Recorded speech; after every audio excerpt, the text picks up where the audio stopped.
Yo, I'm back. You're back. We are here together. I don't know about you, but I am in my element, which, which, as we all know, is calcium.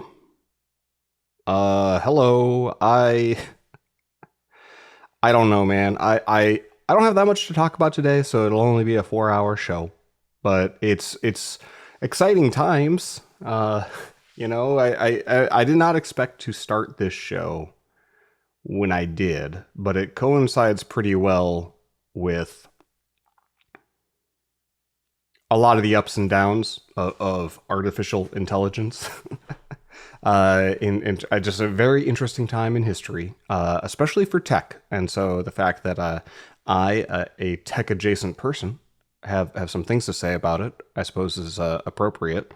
Especially because like I listen to a lot of other podcasts, and maybe it's just because they lean towards gaming. But to be honest, they're just general tech ones. I think they are insufficiently skeptical of the business and finance side of like how all of this is supposed to add up, but overly skeptical of the actual capabilities of any of this LLM and agent stuff, such that like they're kind of sort of still in denial that like these things can be useful.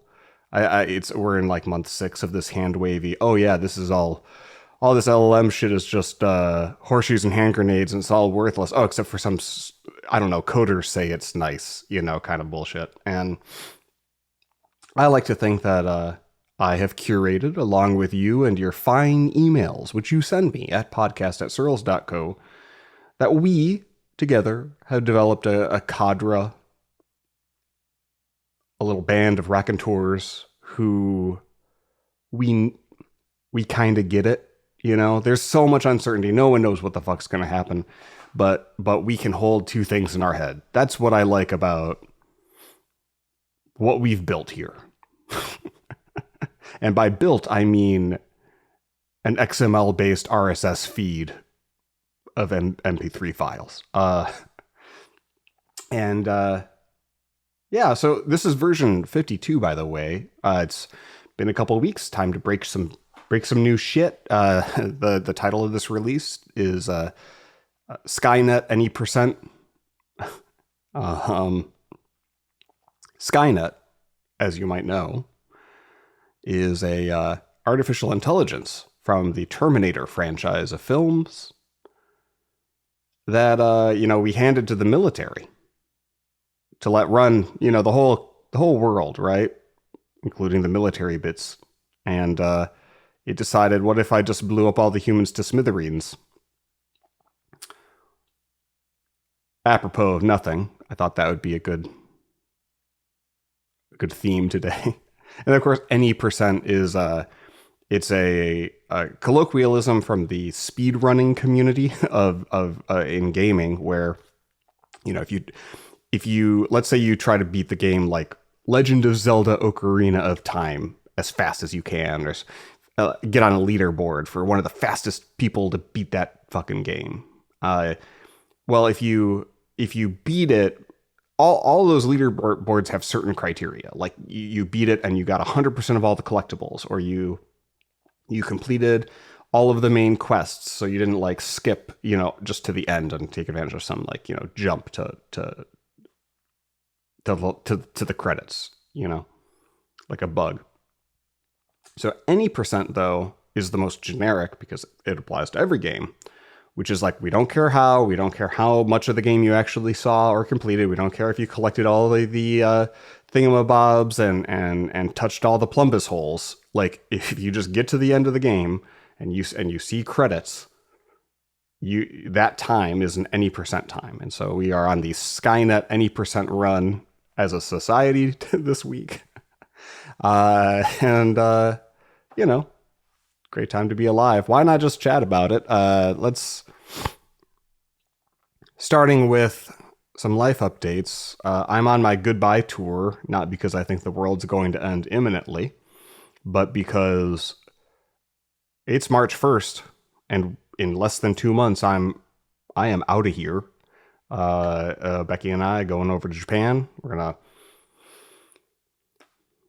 be there for a bit. Probably need. We're looking at getting visas. We're looking to be there up to 6 months, traveling, touring, enjoying tourism.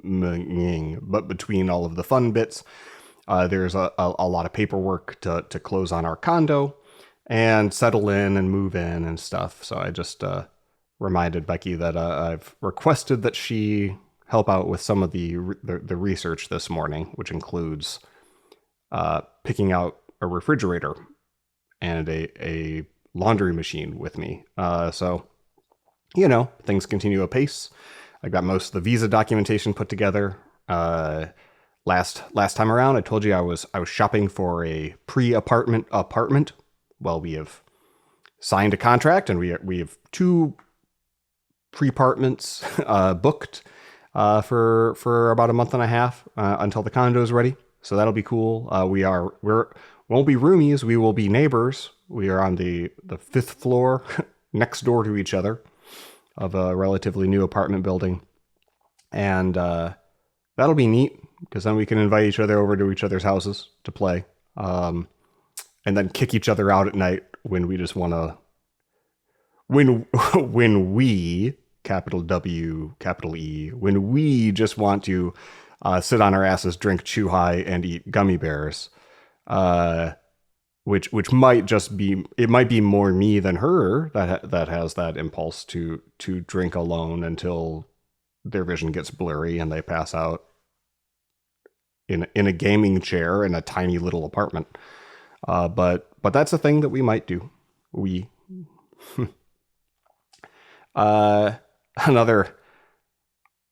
My friends, they keep thinking like this is what I'm trying to do here should be easier than it is, and I tend to agree with them. But that never. When you're trying to do a big thing, a complicated thing, and other people can't really get their heads around the degree to which it's complicated, I feel like a lot of folks in my life are becoming increasingly impatient with me, just because my life is already absurd, but the fact that I feel like I'm working damn near a full-time job, just rearranging all of the little components in my life in order to fit best in this sort of citizen of 2 country, life scheme that I have in my mind, where you're going to be spending a significant amount of time in another country in a vacation home, vacationing, I suppose. One of those, another thing to knock off the to-do list this week was figuring out gym memberships. So, as a member of an Anytime Fitness, which is a 24-hour gym, big box gym brand, happens to be massive in Japan right now. It's taken over. It's been a huge success. Thanks to the age-old strategy of just selling the licensing to some actual Japanese company to operate it correctly. So it's been far more successful there in far shorter a time than it's ever been in America. Like a lot of products, it's kind of like a totally different, better thing.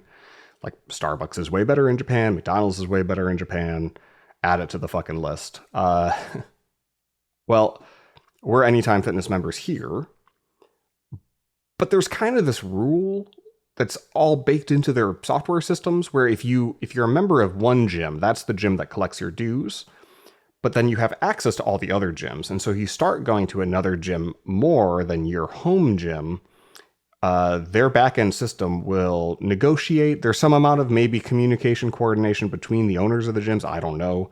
But you'll just get an email saying, hey, we see you've been going to this other gym more. So we're transferring your membership there. So you're going to start paying them now. And their rate is X. Well, that doesn't work across at least the Japanese and US boundary. The systems link, so you can use your key to get into the other stores. But if I go to the Japanese one, say 99.9% of the time, they get none of that money, is my understanding. So I'm just kind of mooching. And my home gym collects all of my dues. And technically by the letter of the franchise agreement, they probably can't, like in Japan, just deny me entry if I've got a working key fob. But I feel like a dirtbag because I'm paying for this thing that I only ever use there. I've actually never gone to my gym in America because it's gross. I think I've mentioned this. So yeah, success. Anyway, I have successfully gotten an email thread going with the gym in Japan. I've confirmed the document list. I know that like they're gonna allow us to sign up and pay them marginally more money per month. I don't know how it ends up being more money per month, but I'm just gonna roll with it because I think it seems like the fair and right thing to do. And as we all know, I am a man of integrity who's not out to screw anybody. That's me. We'll be able to sign up there. And so once I got that confirmation, I canceled here, and I didn't realize that canceling a gym membership these days, I knew it was hard, right? I knew I'm not a gym guy. I knew that you're supposed to, whatever you do, never ever give them your ACH information. Never give them your bank account routing number and account number. Because if you do, they have that forever until you change checking accounts, right? So I gave them a credit card, an Amex, because Amex is a pretty generous, consumer-friendly chargeback policy. So our memberships are on our Amex cards, and I was hoping that it would be as simple as just saying, I hereby doth cancel thy membership. And it turns out that it is not so fucking simple. Go figure. The gym has changed ownership, and we went there to cancel, and the person at the desk said, oh yeah, we don't do that anymore. I was like, clarify, please. She hands us a little slip that says, you gotta call this number, 800 number of this like company that doesn't have the word fitness in it, just some financial company. I don't know if it's a third party, whatever it is. If it's it doesn't matter. So I have to call this other third party. But in like Florida, there's actually a statute. Florida famously consumer-friendly regulatory environment. A statute that says like you got to be able to quit your fucking gym and you got to give notice. So what we did was we, thanks to Claude, wrote up letters with all of this sort of like the pursuant to Florida statute, yada, yada, yada. I hereby, do declare that I quit, and I consider the date as of this, and that means 30 days from now, like, I'm not going to pay you anymore. Just to dot every I and cross every T. So we printed those out. We stuffed them in envelopes. We literally, I went to a United States Postal Service office for the first time since 2020, when I lived in a house that didn't have a mailing address. And I had to go to a post office and buy a P.O. box because I didn't realize that I'd rented a house that didn't receive mail. Yeah, I'd forgotten about that until like I was mid-sentence. But yeah, that post office, I think, was just like a manufactured home, like a trailer home, just stationary, where Florida stuff, like it's like imagine a mobile home floating on a swamp, but with like 80 cars there because everyone doesn't have mail service at home. Because apparently postal service trucks can't drive on swamps and they don't have airfoils. So I'm exaggerating, by the way. It's not literally a swamp. It's just humid. Anyway, went to this post office and the dude was super duper helpful in between telling us about whether or not Saudi Arabia had joined the fight because he was just reading the news on his phone. He taught me how to do certified mail because, to do fancy mail, you got to do it certified. So they have to sign for it, and then you get a little postcard back saying, ha, you got them. They signed for it. So you've been served, sort of. And the statute says we have to send it that way, so we sent it that way. So we should be good. I also wrote an email to the number. I will call the number on Monday. It's just... I don't know. Like, seems like it should be easier. We'll see how that goes. In good consumer experiences, actually, I have this The Shark Ninja has become a dominant company of just, it's like what if Hamilton Beach was as ubiquitous but produced good products. And they you probably have at least one Shark or Ninja device in your home. If you're at all online, you shop on Amazon, you can't help it. If you are on social media, you can't help it. We depend on a few of these things. One of them, a Ninja Creamy, which basically makes like ice cream out of, well, whatever you put in there, as long as it's frozen. If the blood of infants is your thing, you could just find some thickening agent like some, I don't know, banana pudding mix, put it in there, mix it up, throw it in the freezer, and then boom, you got, banana blood ice cream. For me, it's just pour in a protein shake, because, you take a sip of a protein shake and then it's like, oh, wow, that was 40 calories. But if you pour it into like a pint of ice cream container and then you freeze it, and it's like, oh, wow, that's a 20-minute ice cream treat that was like only 150 calories. So that's what I do every night. I just make one of those, and then my protein shake for the day is just also a pint of ice cream, which is pretty delightful. And healthier than buying one of those like low-calorie Halo Top kind of ice creams that you're just kind of eating chemicals. I'm still eating chemicals, but they're superior chemicals. So anyway, the way that it works is it's just a drill press. It's literally like you're in a wood shop, and instead of pulling down a drill press to drill through wood, it's just drilling through a block of ice and then coming back up, and then you respin it. The net result is something that resembles, for a brief moment in time, ice cream.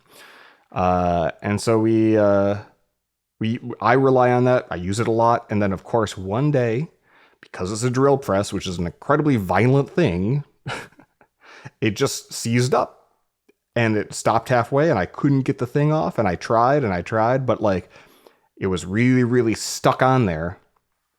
And one thing I've learned since weightlifting, I used to have weak little baby arms. I once went to physical therapy in the mid 2010s because when it was cold outside,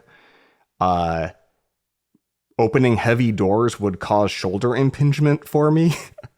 And I'd be in like searing pain because I pushed on a door.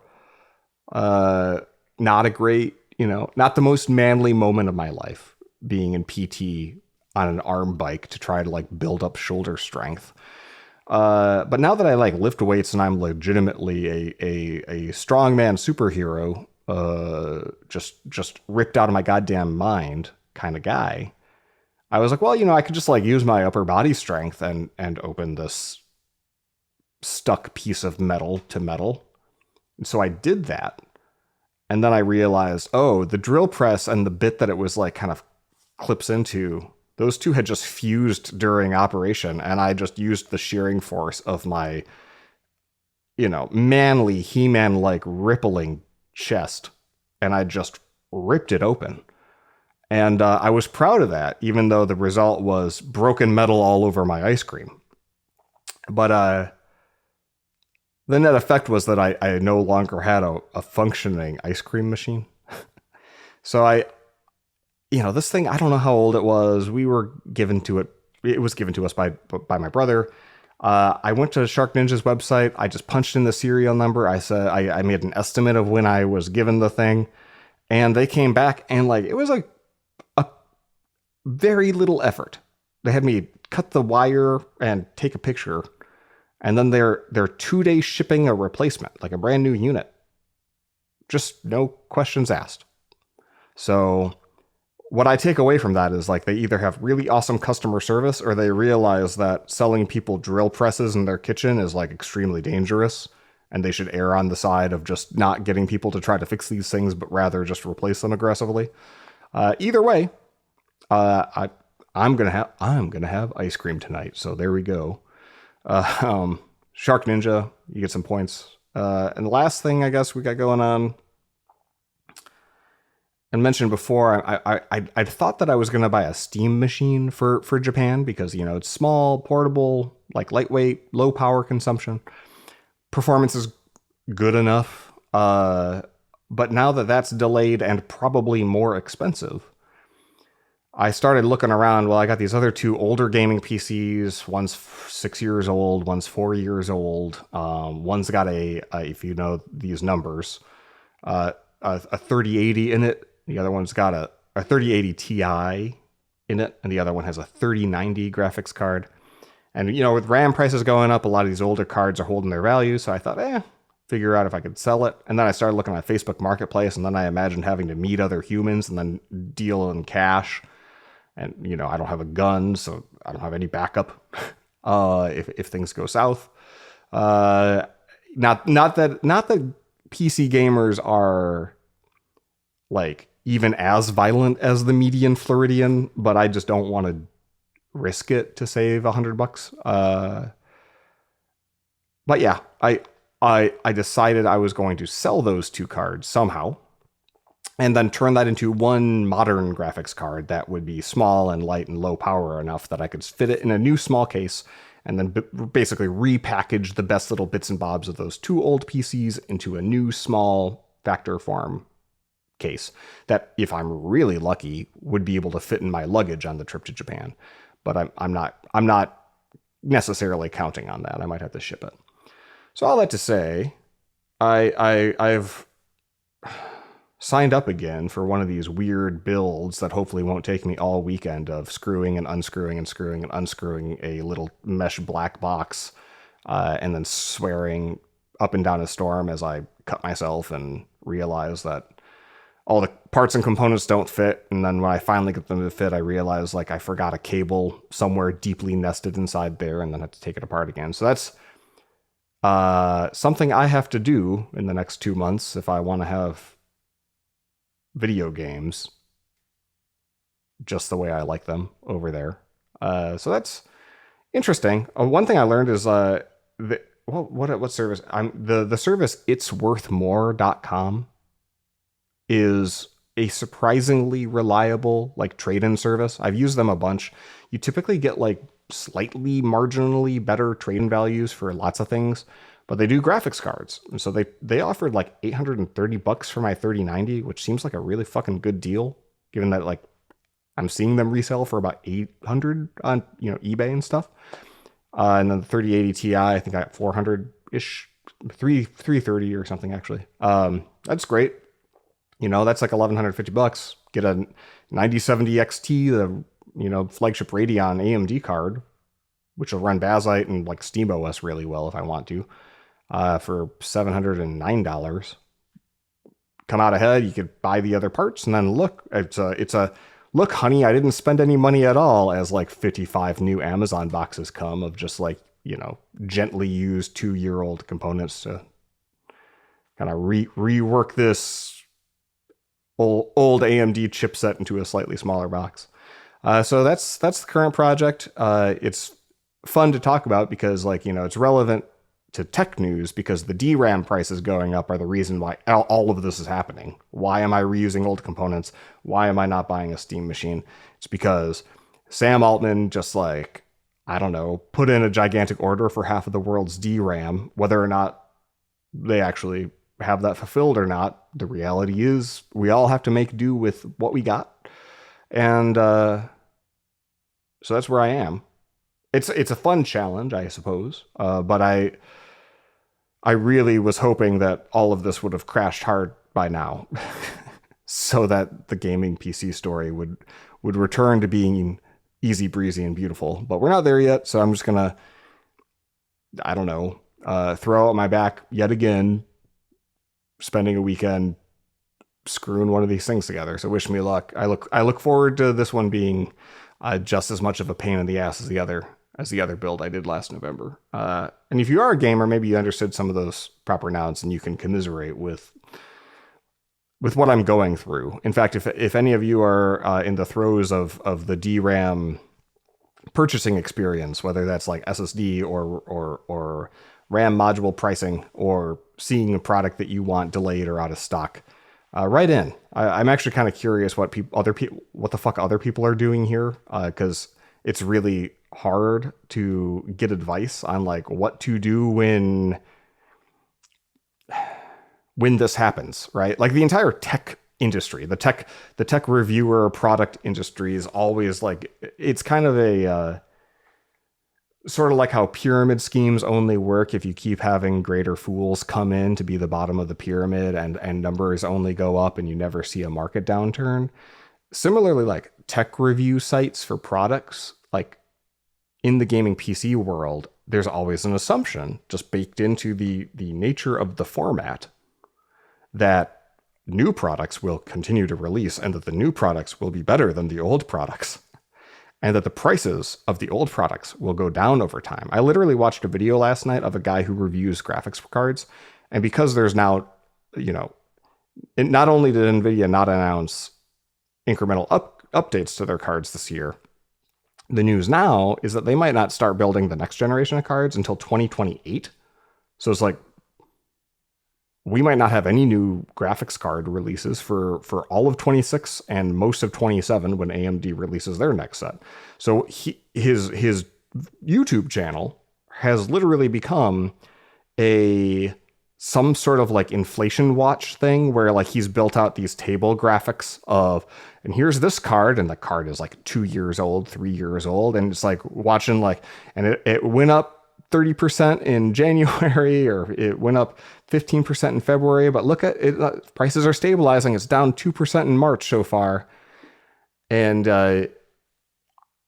treating this like, like treating graphics cards like a value holding commodity, like gold or something, as a repository of value is depressing as fuck. Because this is not how it's supposed to go. So let's move on to greener pastures. Start talking about the end of the world.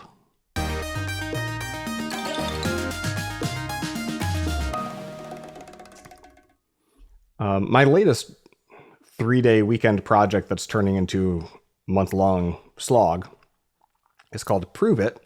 It's a series of harnesses. I've talked about it a bit for Claude Code specifically, that tries to take the human out of the loop and force Claude to be better at checking all the boxes, make sure things are tested, make sure that they're thinking about all of that stuff I care about, like drying up duplicative code and auditing for security and optimization and making sure everything's tested and so forth, and prove that it really works and not just that the code looks good. That's coming along, making good progress there. I had an experience where one of those projects I'm working on, Turbo Commit, which kind of, it's almost more like a video game save state library, where if you're using Claude to like edit your code for you and you are not super on top of committing at regular intervals, it's possible like it makes a lot of progress and then it just fucks up hard and just bites it, and then you've lost all that progress. And so Turbo Commit just saves state effectively, using commits not as semantically meaningful, but rather anytime anything changes in a single back and forth between you and an agent, I will make a commit. And then the commit will be whatever the prompt transcript was for that duration. And it has a little link to the previous commit. So if you're looking at it on GitHub, you can actually see the whole lineage of commits. Caleb, listener of the show, had some feedback and opened some issues on it, which I didn't see because GitHub no longer links you or auto subscribes you to be watching your own repositories when you create them. It's a new policy change that seems destined to turn GitHub issues into just graveyards. Caleb opened some issues, and I was like, I was not at my best. I had just been spending all day with like 6 tabs open, dealing with a whole lot of problems, imagining new features, writing out plans, watching Claude do well and do poorly across 2 different projects. And I was mentally, all of my cognition power had flitted away. I'd been spread really thin, as if I was, an engineering manager, right? You ever meet one of those people? They don't have anything up there left at the end of the day.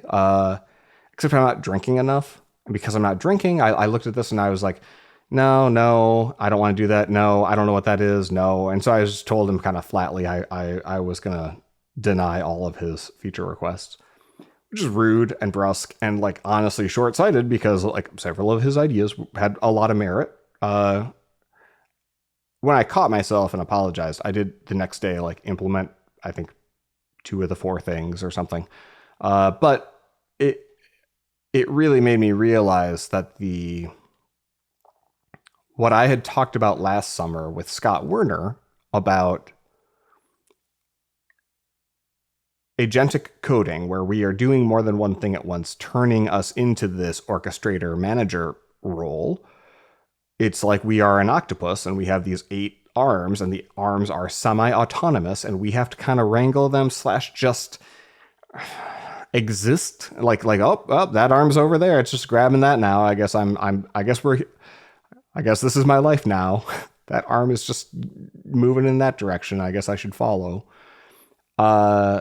Because we have that sort of loose Ouija board-like relationship with our work product, and because we have to deal with it 8 ways at once, something that I had not bargained for, even though at the time I would say the communication cost is such that we will, we can't have a team of 8 humans on a project anymore if all 8 of us are being octopuses, because that would be like 64 people. That's a huge number of connections any normal time, but there's also a hub and spoke relationship where like one of my agents can't really easily talk to one of your agents. So we're all, the repositories are all like of knowledge and thinking are all just trapped in the human brains, but the human brains, and now this is the new insight, those human brains all not only have a lot on their plates and are very busy and more than saturated in terms of being able to stay productive, but like they're also just fucking tired. Like there is not, you give some, normally if you want something done, hand it to a busy person. But if you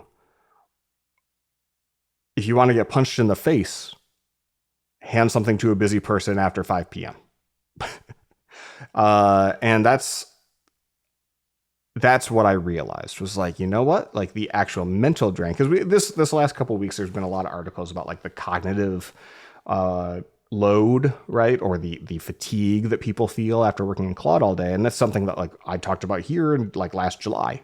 Like it's not news, but a lot of people are coming online to this. A lot of people are realizing, wow, this is really addictive because I'm on this subscription plan. I never want to, I want to keep Claude fed 24 hours. I want to take advantage. And so you're up at night and you're getting notified and you're pushing more ideas and more prompts and you're changing to a polyphasic sleep schedule. Yeah, we've talked about all of that. What I failed to do was realize that when somebody does actually interface with one of my projects, I need to pause and I need to think about how to not be a complete dickweed in how I respond. I chatted with Scott about this after the fact. But first I wrote a post called Agents Are Ushering in the Antisocial Era, because the problem as I see it is that as a developer who is able to make a mature, capital M mature library with tons and tons of functionality, very, very like detailed, feature set and little nice to have things like, an interactive monitoring log and all this stuff that would normally be in like V3 or take a couple years and massive adoption. Because you can build all that in a week by yourself now, you wind up in this situation where as systems get more complicated, it's like dogs resembling their owners after a certain point. It's like the users of the system shape what the system does through feedback. And if you get a lot of people using a system, you're going to have a well-rounded system that considers the perspectives and needs of lots of different people. And in general, that's a good thing, but also it can sometimes mean you end up with it a little bit sanded down, a little bit lowest common denominator. If you have a small group that's focused on a niche, like maybe solving a niche problem or a niche community, you end up with software that maybe works really well for them, but seems impenetrable to everyone else. Well, what if the niche is exactly one fucking person, right? Just one octopus head, 8 arms, going turbo blast and building all of this, and you're getting to version 4, version 5 of an API where everything is hardened, things are very fixed in stone. There is a really clear like path, and like anything that like somebody else come in and realizing, oh wow, like at a summary level, this sounds like exactly what I need too. And then you come to it and you're like, okay, I would like this one very seemingly innocuous feature or change. Regardless of feelings, regardless of being polite or impolite in response to that request, the software as an artifact is ossified, calcified. It is hard to change in the sense of, even if it's well factored, even if it's easy to change as in add more, lay more track in front of it down the direction it's already going, it is extremely difficult to steer. It is what it is at that point. And if you want to do some feature that doesn't fit the vision of that 4 years of development progress that has been somehow smushed into a couple weeks of time with just one user, then it's going to grate. It's going to have a lot of friction. It's not going to necessarily fit in. And we're not just talking on a social level, although we're also talking on a social level. It's like these are just more, I don't know, like you can use nice language for all this. You could say, well, it's bespoke, right? It's just for this one particular use. But that's not typically how we think about open source, right? We think of open source as building blocks, as things that are generic, as generally useful. It's why we share them. And now, why do we share them? Why make it a public repository if it's only going to be useful for you? The answer is the hosting is free. I guess you're also feeding the future with training data that, of course, is part of the Ouroboros of, Claude gets a bunch of code written by Claude, and then future Claudes consume that code and learn how to code from the shitty code of prior versions. There's that. But really, like, at that point, the social coding era is over. It doesn't make sense to invite other people to write pull requests or open GitHub issues if the target of that request is kind of too far gone already. And to accept those requests just in general terms would risk completely derailing what was working about the thing. And that's something I've experienced generally, like over the years, like I'm not saying like I don't have experience with people opening pull requests that like just kind of didn't get what I was going for and I had to say no. But this is something different entirely. And Scott Werner, he wrote on his Substack, he agreed with me. I don't have a link for it here, but you can go find it at worksonmymachine.substack. He made a good point of like, maybe this is just the era of you fork a thing and then you customize it and then you just continue to use your fork, right? We could have done that in the past. We did do that in the past. In the distant past, before GitHub, we would just like grab a library and then hack it and then use that, and we would own the hack. And of course, then and now, if you do that, you're on the hook for pulling in upstream changes or otherwise maintaining the security burden or whatever it is. But now, suddenly forking doesn't sound that bad if you can just have an agent go and check on upstream for you and pull in latest or cherry pick it, right? Like it can do all of that, like, investigative work, that all that merging and all that kind of fine grained nitty gritty time consuming slog is very easy for LLMs. And so maybe that's just the future, is we all just hard fork everything that we want to use as soon as exactly whatever it does out of the box isn't for us.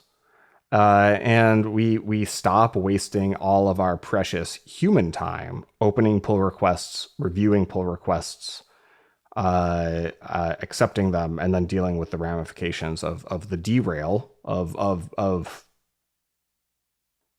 the direction of these projects changing from our very specific and niche and focused workflows. Anyway, just I'm gonna cut this short because I could go on and on and on. You could check out that blog post. Another one I wrote, Brace for the Fucking. I think I may have mentioned it last time, or maybe it came out just afterward. But basically, it's like, like you're familiar with my old saw at this point of like, well, what if the economy does change? What if jobs do go away in the sense that like a lot of things do get automated, or like, accounting firms and law firms and consulting firms need fewer people to do the same thing. Engineering organizations do get by with fewer programmers, and like all these white collar jobs that pay well go away. If that happens, what happens? If that happens, what can you do now? If that happens, like, how do you position yourself for that potential future? And sure, if it doesn't happen, we can all just kind of stick our head in the sand and keep doing what we're doing. But if it might happen, is there any harm in making sure that like we're more valuable to our employers or to this economy? Is there any harm in starting that side business now that, generates a little bit of revenue? Is there any harm in like, just making sure that whatever it is you do at your work is more in the direct line of fire of however that workplace creates revenue and profit, as opposed to being seen as just a cost center that can be minimized, right? Because if your job is just sort of seen as like a thing that like, well, that's a fully loaded $175,000 drain on our profits, then the idea of replacing that with $1,000 a month, bucket of API tokens, pretty appealing. So anyway, I wrote one of those. I got some feedback. The feedback was good. And then like 3 days later, actually, you know what? Technically, that counts as news. So I'm gonna hit the button.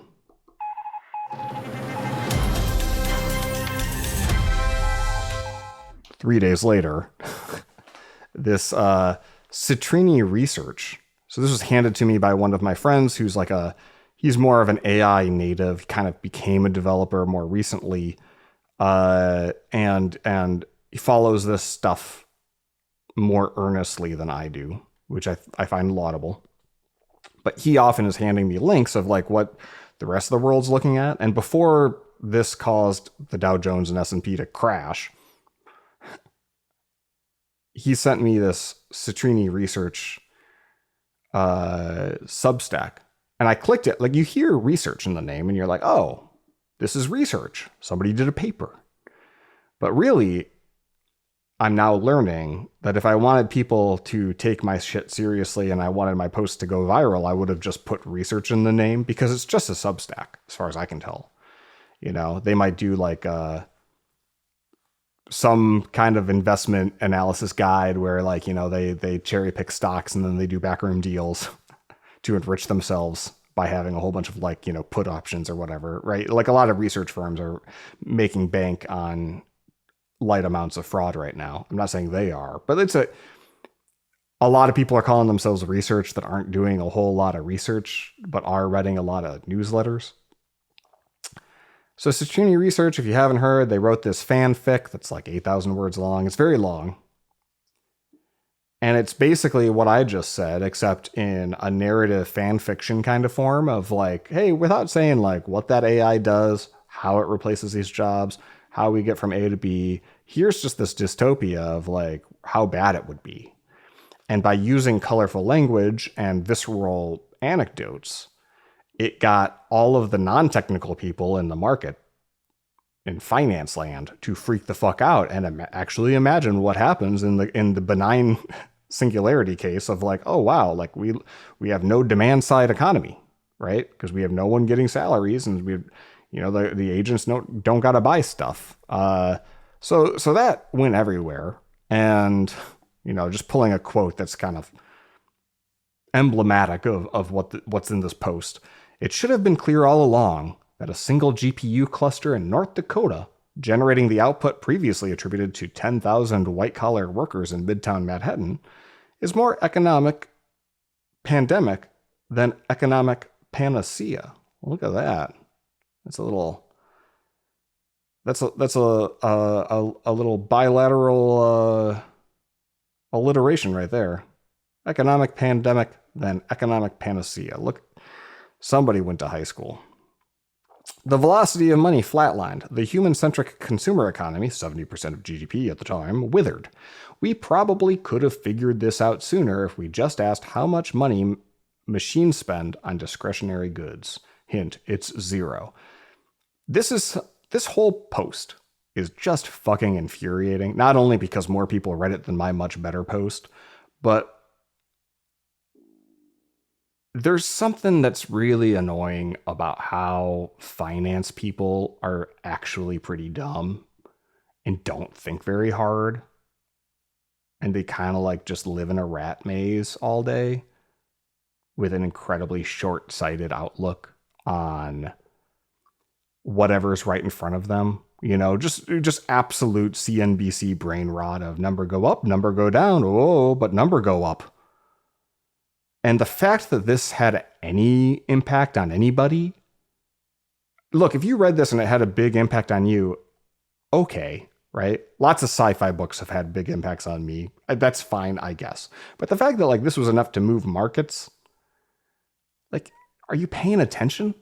Do you know what a data center is? As you've put like an entire, I don't know, picking on North Dakota, the North Dakota Teachers Union's pension in data center buildouts. Like, well, on the doomsaying, right? Like software stocks take a bath. I don't have the link here, but you probably heard by now that Block, formerly known as Square, the Square Cash, Square Payments people, Jack Dorsey writes a tweet and fires 40% of the staff, goes from 10,000 people to like 6,000 people.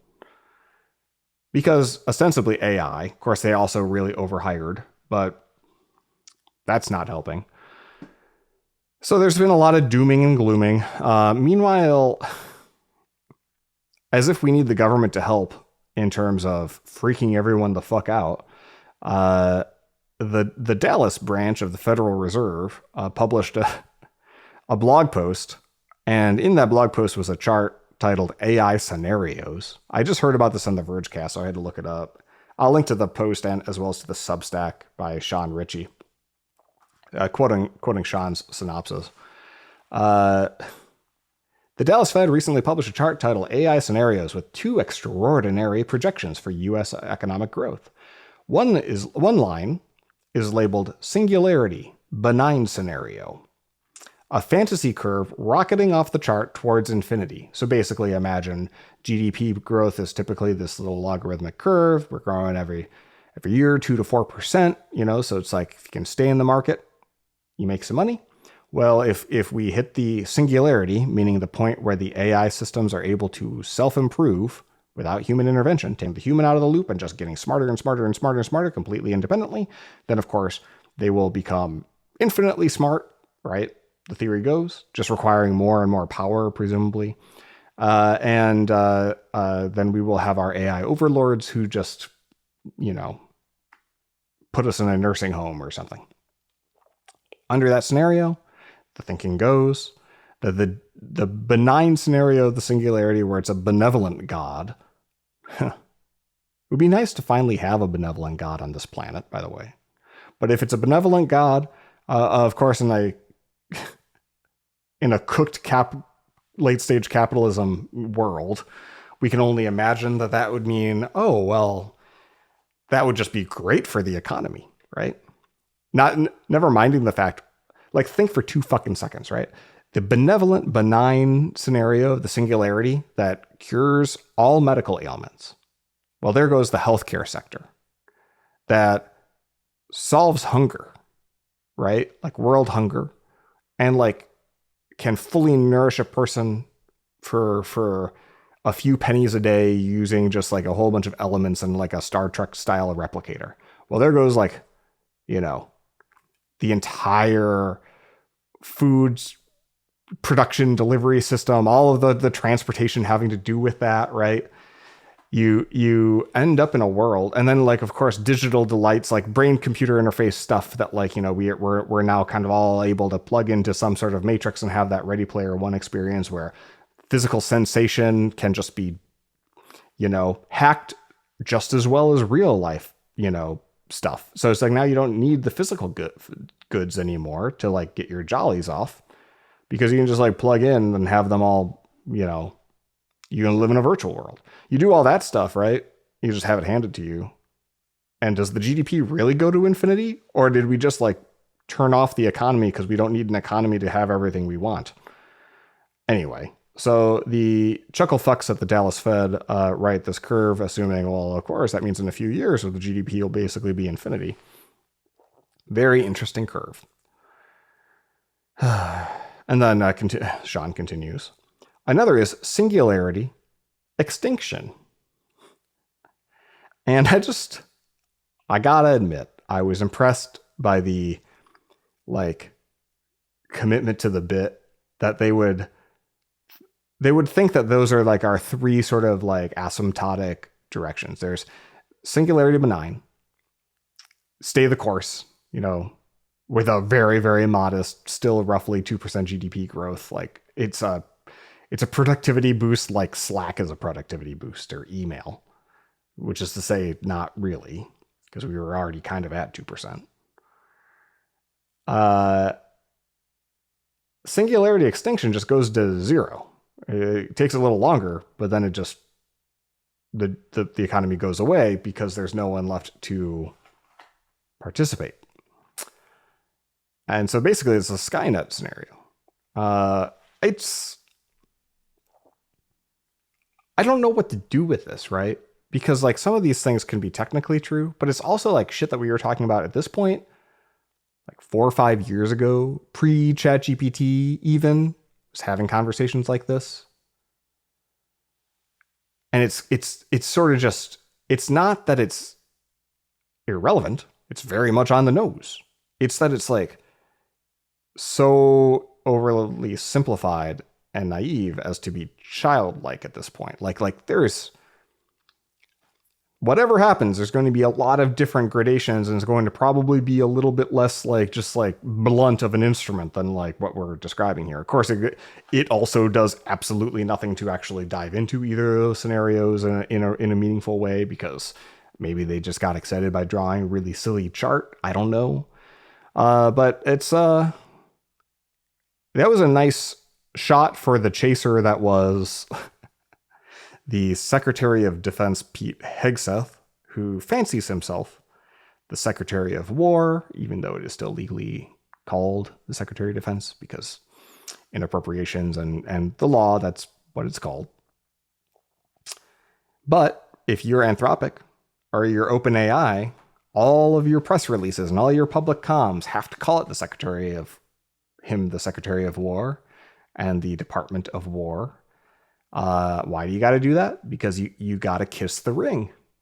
If you want to deploy your AI in the federal government, specifically the military, which is a big fucking part of the federal government.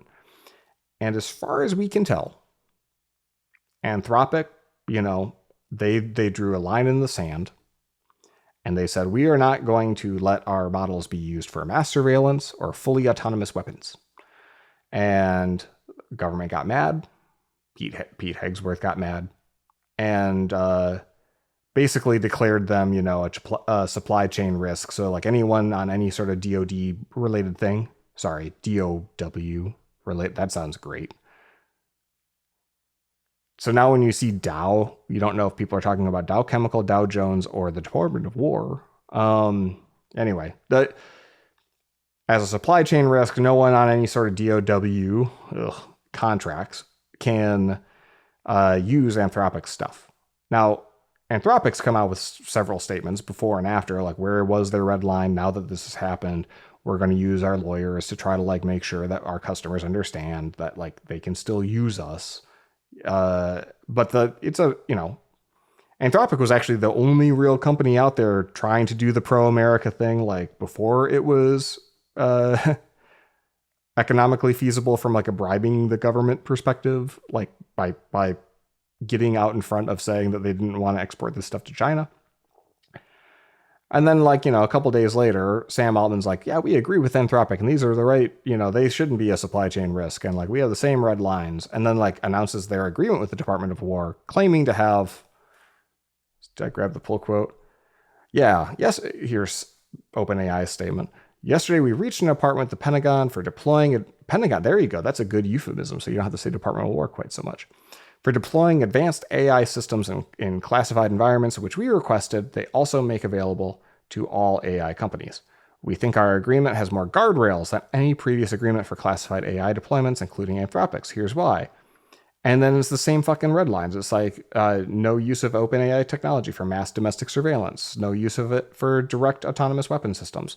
So like either Pete Hegsworth blinked and just really wanted to like pick a fight and say he won, or OpenAI is saying that they have the same red line as Anthropic and is lying about it, or is like not as committed to holding firm on that line, or both.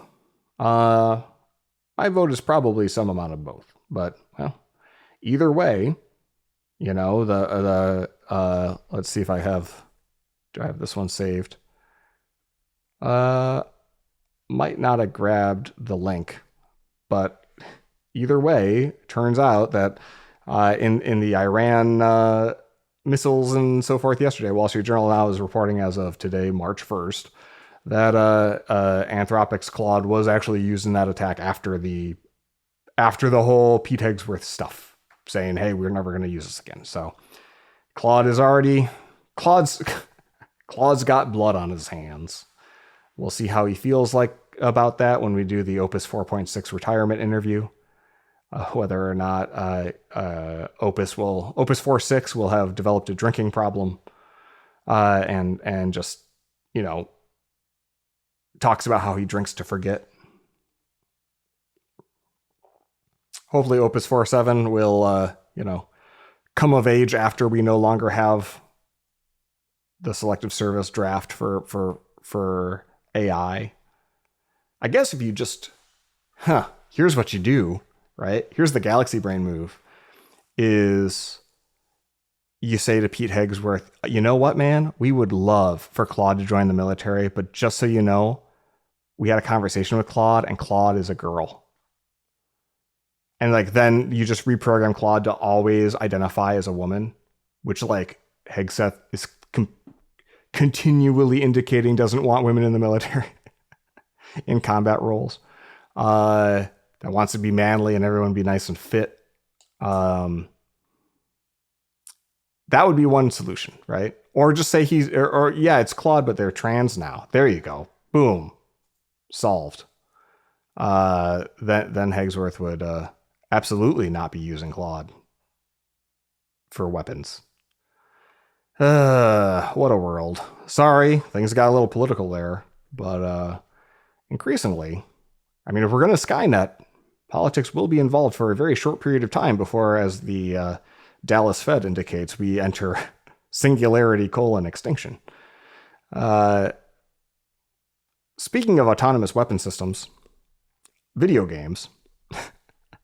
New Scientist has a report that we grabbed a fistful of human brain cells and we put them on a chip, and then we fed them the video game Doom. You know, Doom is a strategy game where we think out different scenarios and then we come to a different, you know, like a peaceful solution or whatever to our problems. Except that all you have is a gun and all you can do is shoot people.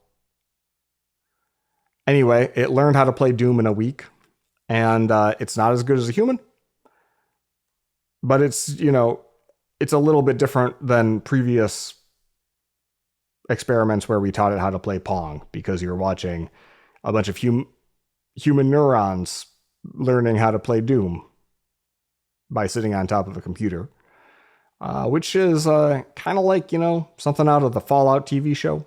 But could you imagine, right? Like, you know, it's sort of like, it reminds me of when OLED screens started hitting the consumer market, and you the first time you learn that the O in OLED stands for organic. And you're like, so whose organs? Like, what living organism contributed to my iPhone's display or my Apple Watch's screen? And I still don't have a firm answer to that, but I'm pretty sure it's like some sort of substrate that is grown as opposed to slaughtered. Although that would be interesting. The idea that we would just be like, well, we're going to take all these cadavers and reuse some of these very, very, because like, silicon ain't cheap, and these ASML lasers are really expensive to make similarly sized capacitors when we could just use human dendrites and string them together. Fuck me, man. So anyway, that's our new so we'll have Skynet, we'll have cyborgs, all of them just very excited about shooting people. Yet another report this week. God, this is just straight up. I was not kidding about a Skynet any percent run. Yeah, I'm sure you saw the report this week that they gave a whole bunch of war game scenarios to all of the leading models, and 95% of them would use nukes, and literally none of them would ever stand down or surrender. Cool. So anyway, Apple has introduced a new video podcast experience on Apple Podcasts. It'll be debuting in iOS 26.4. And it's the most outrageous of any of the news stories that we've told so far because ostensibly because it's using this HLS like serving system, and because Apple famously does not want to have to pay for other people's hosting costs. Apple will require you to host your own video, except you're not allowed to host your own video. It has to be hosted by a third party. And those third parties, as far as I know, all have private agreements with Apple because there's a revenue sharing deal. It's like as the videos are watched, some amount of those impressions ad revenue has to go back to Apple. So Apple is making money off videos hosted by other people, produced by other people, but distributed through their app. It's a great way to monetize podcasts because obviously like right now, their only way to monetize the podcasts is the feature where you can like become a plus subscriber and buy additional episodes or feeds or whatnot from inside the podcast app, which requires the podcast creator to like literally go into Podcaster Connect, which is like a backend system for maintaining your podcasts. And you have to like literally drag and drop. I don't think there's an API or anything. All of your fucking like premium subscription stuff into the Apple system so that Apple can serve them behind an authenticated wall. So because that's been such a failure for all of those reasons, here it's like, oh yeah, just host it like usual, except in this very, bespoke format that probably only we support. But use one of these services that you're probably already using to host your podcast, and then you'll have video. And we'll just take a little off the top, similar to like Apple Pay only being 0.15% of every transaction. Oh, that's not so much, right? But it does add up in the kind of volume that Apple deals with. So it's probably a better fit for them. But as a guy who's just like has a handcrafted, literally wrote by hand in the era of when people wrote XML by hand of 3 years ago, 2 years ago, there's no pathway for me to host these videos in Apple Podcasts, which is the podcast player that I use. So if anyone's figured this out or has any additional info for me on like how this might work, how I might hack it together to work without having to pay for hosting for this thing, let me know, podcast@searls.co. But that's pretty disappointing, right? Like, not to say like podcasts are a totally open spec anymore, but they're way better off than all these other walled gardens. And we wind up with a situation where on every single leading app platform, you kind of can't give the best podcast experience unless you're on one of these third-party provider or hosting things. Then we're just creating a garden of gardens, and the open web sort of suffers. Now, granted, like the fact that like all of these podcasts are in a directory in the first place, like that is a garden. And when like, Alex Jones gets kicked off, he's got to find a way to tell all of his subscribers to like punch in a URL manually. You can still do that, which is kind of miraculous. But if you want to get the video of InfoWars, I guess now being deplatformed really matters, because the only way to do that is to go through one of Apple's blessed routes and be part of the, directory proper. So not to say I'm fretting here about Alex Jones, by the way. I just want to be able to goddamn put a video file on S3 and let you watch the video file. It shouldn't be that fucking hard. In the meantime, you can, of course, catch videos of this program on YouTube. No one really does this because there's not a lot of visual stimulation, because I'm not going to take the time to edit or do my stock video thing for a 3-hour show. or a 2-hour show or a 10-minute show. I just, life's too short. I'm already spending more time on this than I want to. This is my Sunday morning. What am I doing here?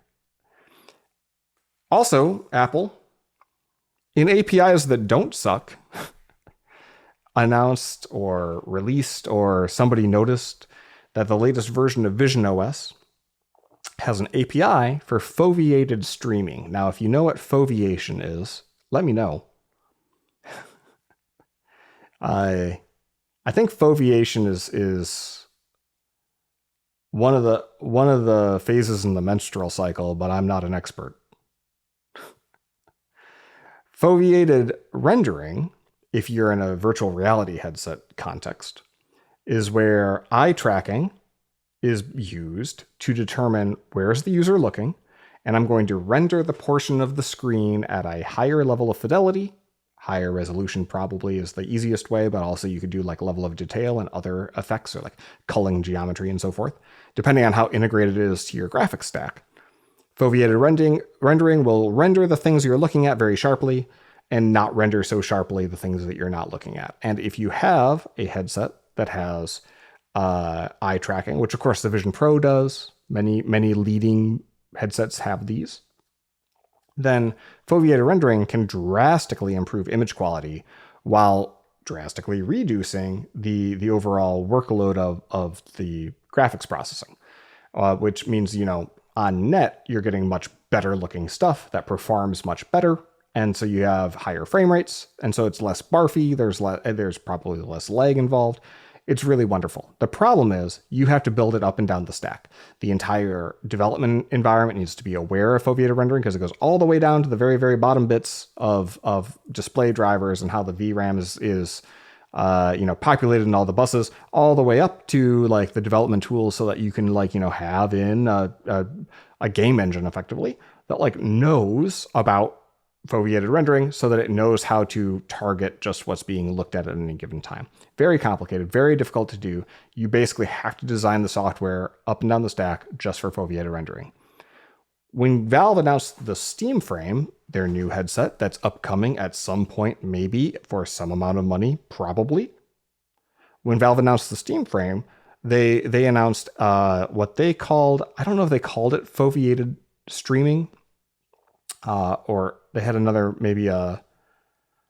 term for it, but it's the same. It's the concept that instead of complicating the actual graphics pipeline and the development kits and the software development of VR specific games and applications, what if we, for streaming applications where you are streaming content over the wire or more commonly wirelessly, right now streaming 2 4K images, one in each eye. So that's not 8K, because 8K is actually 4 times as many pixels as 4K. It's like 2 times 4K, so it's 8Ks. It's 2 4K streams. Streaming 2 4K streams at 90 frames per second or higher requires a lot of bandwidth, even if you compress the image significantly.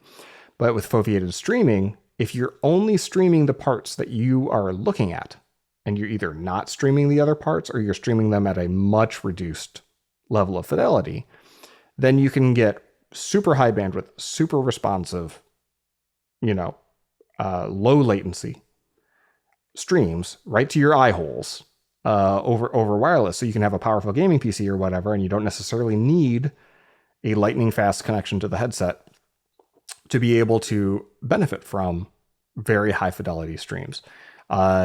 Now, that doesn't save you any processing power because that full 4K image or whatever needs to be rendered, but you can take advantage of other tricks in the process. And that's what Valve's stack is doing. Apple's is probably a little bit less fancy. But anyway, the fact that now Vision OS has this API to take advantage of foveated streaming, people are looking at game streaming solutions like ALVR and whatnot to see about implementing that, which I think is pretty cool. Even for flat gaming, even if you're not playing a VR game with your stream, if you're you're watching a movie on Plex or something, any software that does any sort of streaming of content over the wire or over wireless would benefit from foveated streaming because you'd need way less bandwidth and you'd be way more latent and packet loss tolerant. So I think that's pretty cool. And I haven't seen a lot of other people flag that because who the fuck cares about the Vision Pro? So I guess I should move on. In video game news, not a lot of other Apple stuff. Apple stuff's going to get really exciting in 3 days. Actually, you know what? Today they might start announcing things. But anyway, there's an event on March 4th, or an experience on March 4th. You can expect a lot of like low price Apple stuff. I should just mention, right? You may have heard this, you may not have, but like wait to buy Apple things for a few days. Probably a new entry-level iPad, the first one that's going to be Apple Intelligence friendly. Probably the new entry-level MacBook. Not the successor to the 12-inch where it's a premium positioned product, but rather it's going to run on a phone chip, probably be 12.9-inch display, hopefully small, hopefully light, lots of colors. Fun, exciting that they're doing it. But probably not something that a programmer or something's going to want the same way that you might have wanted the 2015 MacBook. I say that now, but I don't know. Maybe I'm wrong. But you know, it's going to be a highly compromised product. Not a great screen, all that, no illuminated keyboard, no frills. They might do the iPad mini with the OLED screen at this one. I'm pulling for that, but we'll see. And what we can expect is probably each of these kind of announcements are going to be a different day with a press release and maybe a video. The iPhone 17e is expected as well to replace the 16e, and it should be a pretty notable upgrade. Just on that generation with this new kind of like semi-annual cadence that they're on with each phone generation. But you know, if you're the podcast listening type, you probably don't care about the, you know, entry level tier of Apple's products. So we'll just see. Maybe there's something interesting. Moving on to video games, like I said. Microsoft. Huge Xbox shakeup. Phil Spencer was either invited to retire or was going to retire anyway and chose this moment of his own volition. Phil Spencer's been running the Xbox unit since I think 2014. He took over after the disastrous Xbox One launch when the Candy Crush guy basically just drove the entire Xbox unit into the ground. Not going to relitigate that all here. You either know it or you don't. But basically, Xbox has had a rough decade plus now. And Spencer did his best to right the ship, find a strategy. So the thing about 2013, 2014 was it was the first console generation where backwards compatibility with subsequent generations, so I suppose forward compatibility with subsequent generations was more or less assured because all the platforms were on a stock architecture system, like a computer architecture. You had the PS4 and the Xbox One were both on x86, so typical PC gaming platform. And the Nintendo Switch, when that came out in 2016, was on an ARM chipset, just like all the Apple shit. And so the plan being, probably for all of those makers, is that all subsequent systems will use the same architecture as long as feasible. And if they ever change again, they'll probably come up with some sort of back compat solution, simply because we live in this era that everyone's buying digitally. They're building out the digital library. And if you build out a digital library with one of these console vendors, then you have a long-term lock-in of that customer. So customer retention is no longer just gated within the video game console boundaries, but rather by winning the console generation, that one in particular, the 2013 one, by winning that console generation, you have now established a moat of customer brand loyalty that extends beyond that console generation. So when the PS4 was a good games console and the Xbox One was a bloated mess that didn't know what it wanted to be when it grew up, the PS4 dominated. Everyone built out their games library in Sony's store. And so the PlayStation Store had way more users, way more libraries of people who bought games there. And so when the PS5 comes out alongside the Xbox Series X, these two systems in 2020 were virtually identical. They like very, very few technical differences between them in terms of which one's better or more performant. And so most people defaulted to the PS5 because first they'd probably used and enjoyed the PS4, but also if they'd switched from a PS4 to the Xbox, they'd be sacrificing that library.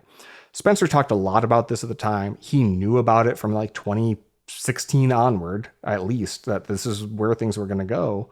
And so that was where the multi-platform strategy and them using like Xbox Game Pass became the objective. It's like, we're going to get into a SaaS product sort of thing. And if you're using one of our blessed platforms or a platform that lets us have this subscription just be blatted at you like a smart TV with streaming, they knew that like they couldn't put Game Pass on a Nintendo Switch or a Sony PS5, PS4, simply because like it would cannibalize sales of software for those vendors. And they'd have to work out some kind of revenue sharing agreement where it's like, well, Sony, if you're paying Microsoft $30 a month for Game Pass Ultimate and you're spending all that time playing on the PS5, typically the way that would work is like you're going to pay Sony a massive cut of that. And then maybe the economics don't work. So Game Pass was a really big part of that story, but so was doing like selling all these games multi-platform and no longer caring so much about hardware lock-in. Problem with that and their whole, everything's an Xbox campaign is that runs into this situation where nothing's an Xbox. No one's buying Xboxes. Increasingly, you can't find Xbox console units on store shelves. And so as the hardware disappears, people stop thinking about it, the mindshare disappears, and now Microsoft is merely the biggest game publisher on the planet, but no longer seen as, one of the titans of industry, one of the pillars of like, people go to the store, they buy an Xbox, they affiliate, they see themselves as an Xbox gamer. And so then what happens next? Most recently, they do jack up the price from $15, $20 to $30 for the top tier of the Game Pass subscription. And then if you judge by what you see on Reddit, which you should not do, a lot of people have unsubscribed following that. They were on board for $15 a month, but for some reason, $30 a month is just too much. And so they're just turning it off. And they're installing Bazzite or SteamOS, and they're just saying, fuck Windows to boot. So it's not fair to say that like Xbox or Microsoft are in a tailspin here, but this is just it's that Ernest Hemingway thing, all right? Like how do you go bankrupt? Very slowly and then all at once. I think this is just they have reached a point of something drastic has to probably happen to change their fortunes. But if you look at their strategy of selling multi-platform, of embracing cloud streaming and their core competency of running Azure and cloud services, and fighting the legal battles to try to get that streaming onto the walled gardens and Android, and they're close on Android and iOS, which they're less close on iOS. That's still kind of the right strategy.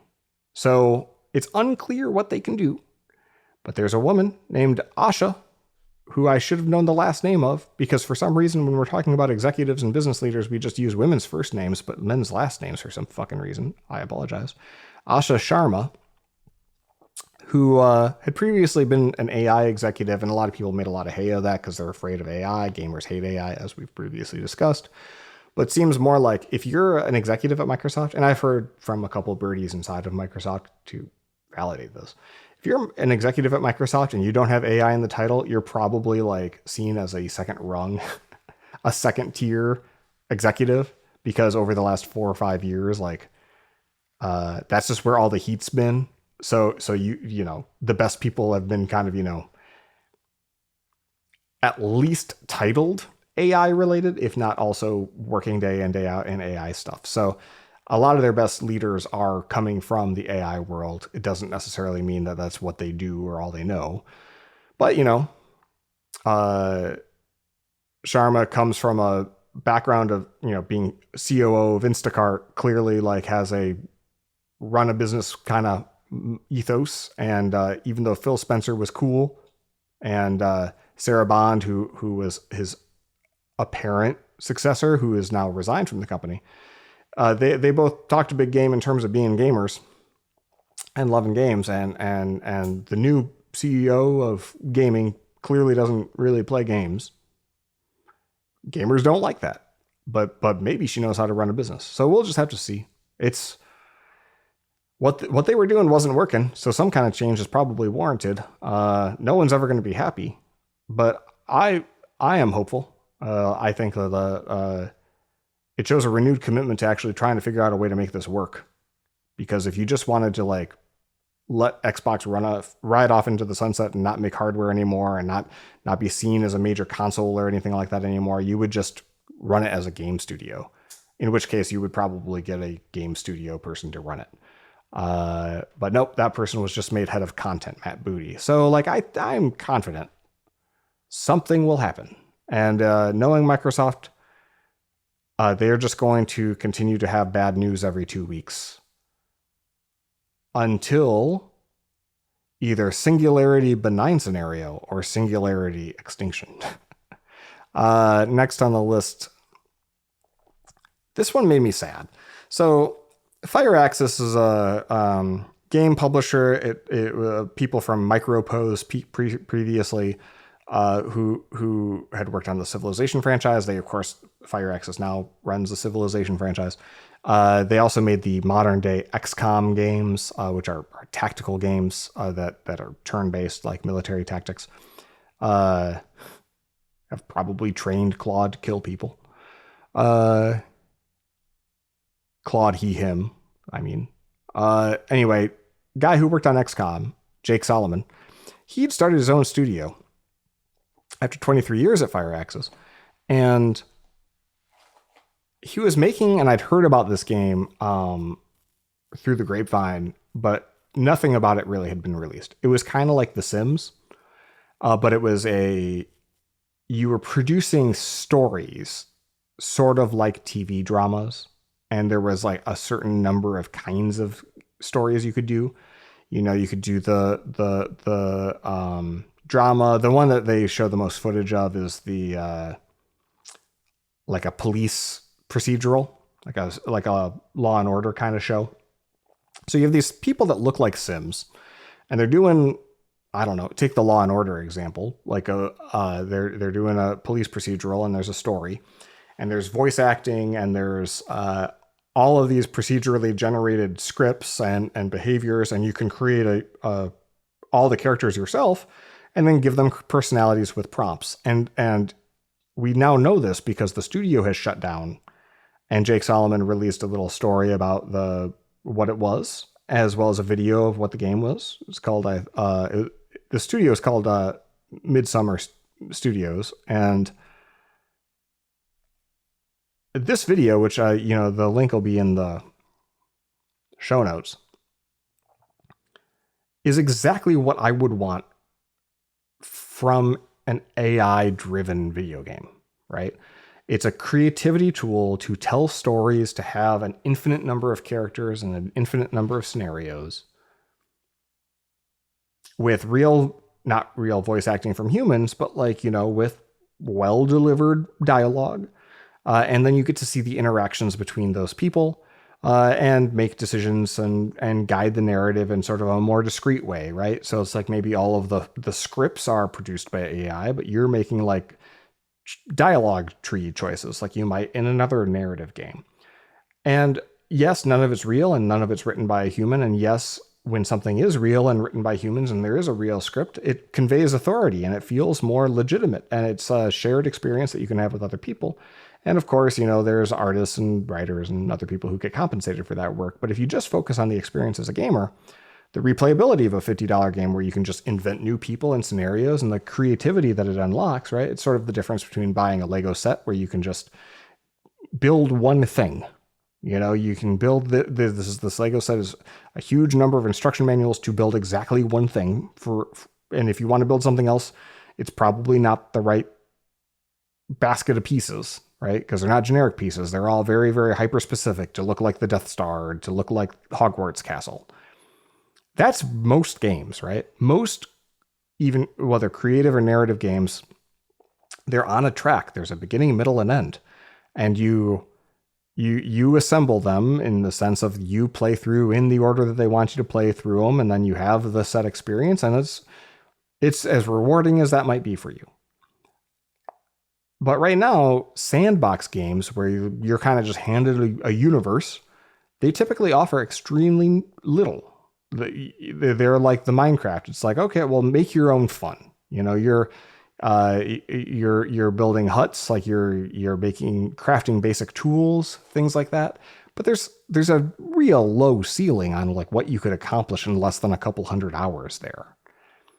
You want to have complex social interactions and see interesting stories. Like this is not feasible. We saw Inzoi try to do this, and to some amount of success in a very Korean way with a Sims like that is very AI generation happy for textures and products, but doesn't really have the same storytelling component that this game would have.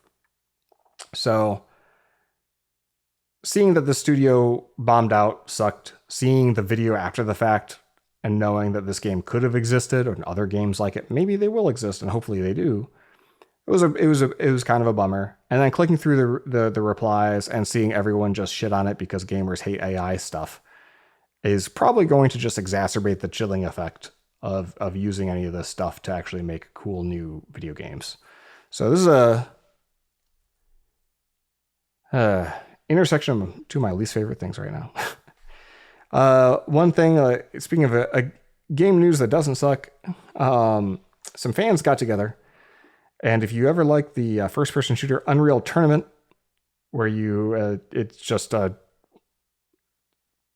unless you were really into Quake 3, Unreal Tournament was like a really, really, really groundbreaking, informative deathmatch tournament-based first-person shooter multiplayer experience.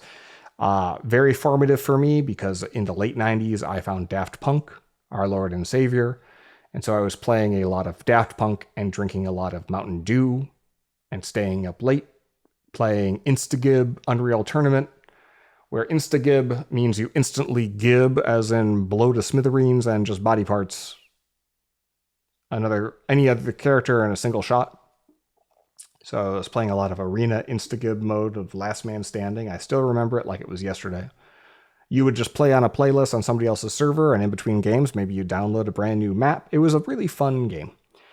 Unreal Tournament 2003 was, a big visual upgrade on a later version of Unreal Engine, and then Unreal Tournament 2004 was kind of the last one. The number 2004 is a reference to the year that it came out, so it's 22 years ago now, and a fan group has, with Epic's blessing, re-released it for free and in 4K and supporting modern platforms, modern PCs. And that's pretty fucking I was trying to say rad and it kind of came out real. That's pretty fucking rad. So check that out. If you want to play Unreal Tournament 2004 with me, let me know. I would like that. One of the things I'm planning on doing today is pulling that down and giving it a whirl. And if you don't want to play with me, that might be because video games, according to Vice magazine, and flagged, via Eurogamer, a long report by the gaming advisory company Epilon.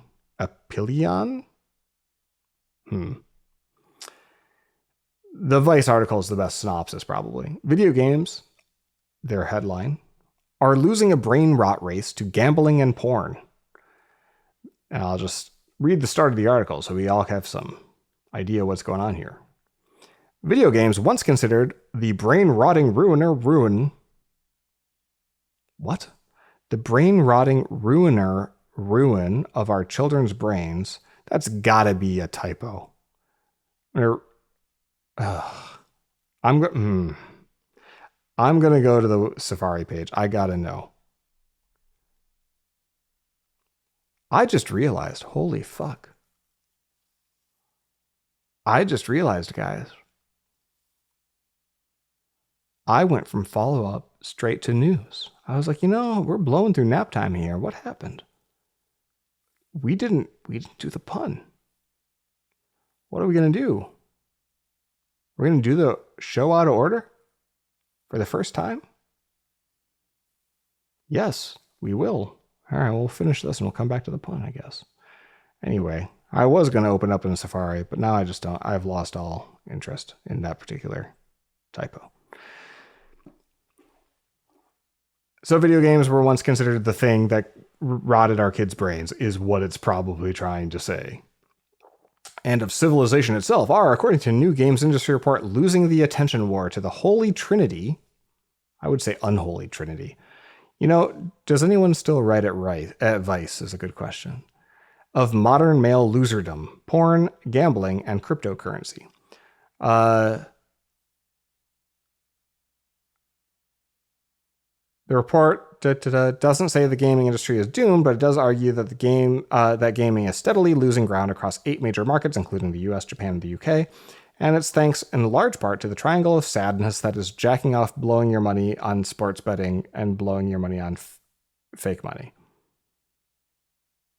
I don't like when you have a series of 3 and 2 use the same verb phrase and 1 doesn't. You know what? Now this is just a critique of how bad Vice's writing has gotten. I'm going to walk away from this story now. Yes. So headline, invest in OnlyFans and sell your Electronic Arts stock, I guess. But it kind of makes sense, right? Like, I mean, it's like video gaming, there's a generational gap. And also, like, if you're listening to this and you're not a gamer, you're like, we're very fucking bored. Like, there's a lot of goes into. There's a lot of steps. Like, it's a high barrier of entry now to find yourself entertained by this thing, because like you got to buy a bespoke device and you got to know which one, and then you got to set it up and plug it into a thing, and then you got to boot into it, and then you got to think about it, and then you got to update your software, and then you got to buy a game. Or you could just like download the most popular 3 apps in the App Store. And then, like it says, you're jacking off, blowing your money on sports betting, or blowing your money on fake money. Good God. Last story, and then we can go back to the pun that was forgotten. I can't wait to have to remember to get the chapters in the right order for the show. Next story, Netflix has walked away from its deal to buy Warner Brothers. Who could have predicted? After Paramount came back with a better offer. People in the industry seemed extremely confident that this Netflix deal would go through. The tech industry, the finance industry, and Hollywood. You can find articles of like, oh yeah, this is why this Paramount thing just won't happen. Never count out the ingenuity, the brilliance, the genius of a Nepo baby whose dad is one of the richest billionaires on the planet. Because sort of like how, I hate to be Ian Malcolm here, but like money finds a way. So Larry Ellison, even though Paramount could never afford to buy Warner Brothers in any normal circumstance, and even though Paramount Skydance, the company that it exists as today, could never take out enough loans to buy Warner Brothers, when you are bankrolled and all of that is backed by and co-signed by Dad, Larry Ellison, the CEO and founder of Oracle, then you get to own Warner Brothers and Paramount, I guess. So is it David Ellison? He gets to be the new, head of like, what is that now? A third of, if you count all their prior acquisitions, like the classic studio system in Hollywood, which is separately dying, but now they can put a little political spin on it, sort of like how Sinclair has on local news, I guess. So Paramount Plus, I guess, is going to become a better deal or a worse deal. Them and HBO Max, I guess, merge, and does it become all Paramount Plus? Does it become Paramount Brothers? Para-Warner? Man. Yeah, so that's done. Netflix, they announced that they're walking away because it was never really a great deal for them, but the fact now that they're walking away, the stock shot up. And so, you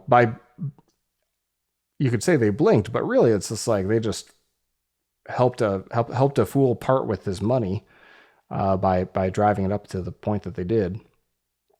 So, Netflix will continue to be a successful company. They don't have to worry about like running a studio. They don't have to worry about expanded theatrical releases. They don't have to worry quite so much about the union system. And yeah, they'll just keep doing what they're doing, which is to say, have as many subscribers as all of the traditional studios combined. Huh. And that's that. So I guess now we're gonna go back in time to an era where I remembered to hit the pun button. Doodle doodle doodle doodle doodle doo. Weird day. We're just hanging out. This is a lazy Sunday, right? Get some red vines. Get some Mr. Pibb. Aaron writes us to say, I have nothing but respect for helicopter parents. I can't imagine how hard it is to raise a helicopter in this climate.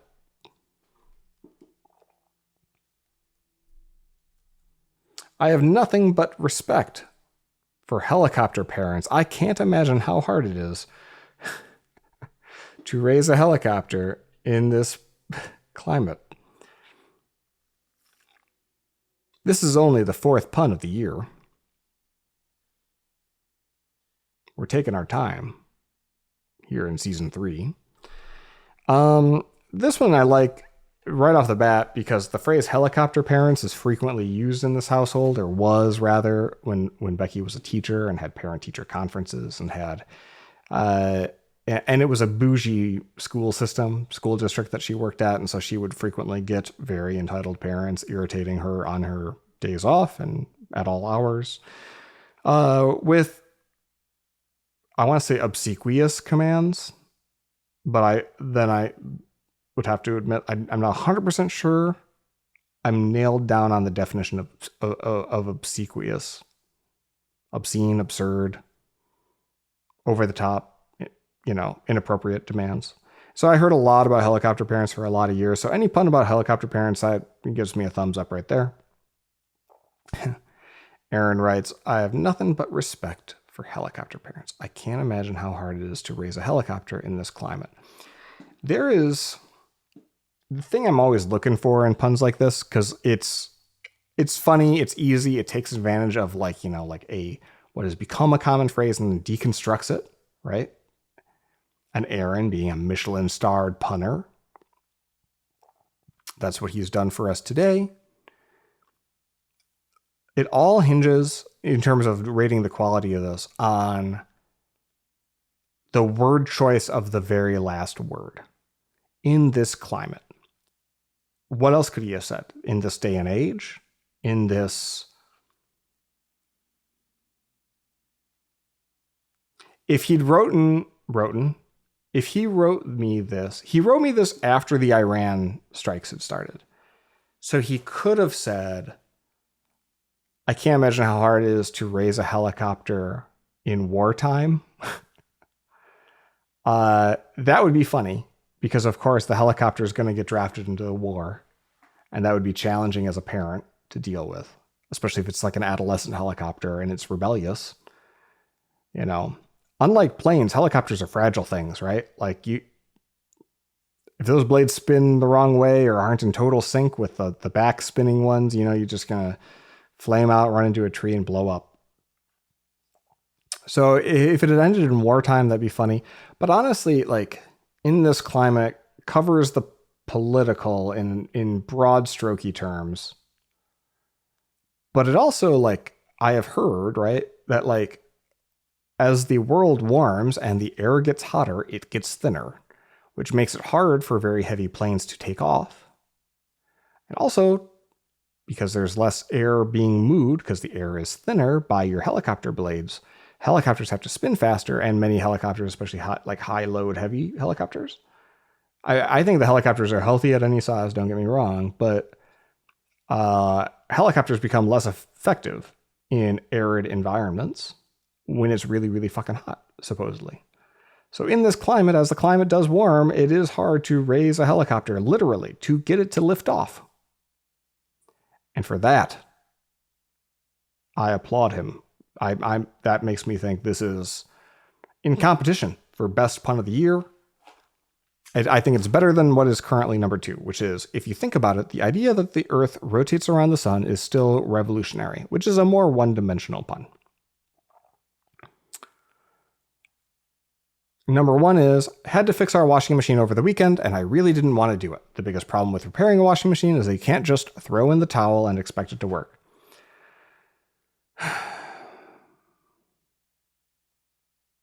There's something classic about the first one, even though it's not perfect. There's a beauty and an artistry to the phrase "throw in the towel" as a subversion of expectations. This one, I think you have to read it a certain way to see the brilliance in it, taking literally rays along with climate change. In fact, after this recording, I might text him and like ping him to explain the pun to me to see if he saw that. Not that, look, you can enjoy art and the artist gets their say in what it means, but it's really about the dialogue, the conversation, and sometimes artists produce things that they themselves don't fully understand, and that doesn't take away from the art necessarily, that like they don't have the pre-baked narrative. Frankly, because like a lot of times like artists create things and they're just not particularly verbal people and so forth, and so like maybe it's just like their expression is manifests in this way, not necessarily big long think pieces or 3-hour podcasts, but like, you know, what looks like some paint spattering on a board. So he might not be able to put into words exactly what he meant here, but if he knew that he meant that, I would get probably a little bit more respect for this one. Enough to call it the number one, maybe. But failing that, I'm going to call it the number two, and we're going to call it at that, and that'll be the pun. So thank you, Aaron, for your time. Always appreciate your contribution to the show. And now I think I'm ready to go in. Back out of order, back to the future. Doodle-doodle-doodle. I wish I could do like a little like whistle like Gene Wilder as Willy Wonka kind of. I can't, so I'm just gonna hit the button. We're gonna just turbo blast through the rest of this because this show's gotten weird. It's still the show. It's the show you know and love. It's still me, but like, I don't know, man. Like, the world's ending. I got to go outside and play. I don't know how much time I got left. Recommendations. Your Friends and Neighbors. John Hamm, Apple TV. Stealing Stuff. I finished season 1. It was good. It was nice to have Olivia Munn in a show that was well suited for Olivia Munn. Realized that there might only be 2 of those. So good for her. They set it up for season 2, not surprisingly. So that's not out yet. Let me check real quick. Actually, if there's what the story is. Great. Whose internet just went down? Fortunately, my recording system here doesn't require the internet to work. Come on. And yeah. All right. So yeah, finish the show. It's still good. I would recommend. It is not great. Do not get your hopes up. Do feel free to watch it on your own and don't necessarily need to involve your family or your spouse. It's not great. Rental Family, starring Brendan Fraser, is great. It might be the best single like Japanese American co-production sort of film in the vein of Lost in Translation since Lost in Translation. It lacks a little bit of the epic pizzazz and the sort of mystic quality, but also like it, unlike that movie, it doesn't suffer from like way too fucking much Oriental exoticism either. So I think it'll probably age better. But it's a very, very touching movie with lots of highly emotional plot beats about something as silly as, you know, Brendan Fraser's an actor who's hired to play real life people in other people's lives to meet their emotional needs situationally. I'm